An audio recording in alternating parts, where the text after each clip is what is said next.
Welcome back to our latest video in the HubSpot integration series. Today, we're exploring yet another essential feature of HubSpot, deals. Now, let's delve into how we can create a deal seamlessly. Open WhatsApp Web and locate the HubSpot icon. Click on it to access your HubSpot window, then navigate to the Deals section. Since we're starting fresh, click on New Deal.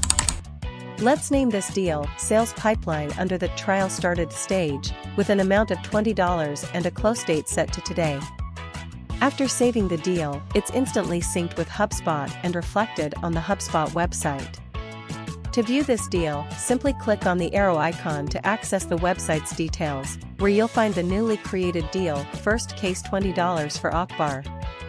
With this straightforward process, creating and managing deals via WhatsApp and HubSpot integration becomes a seamless task.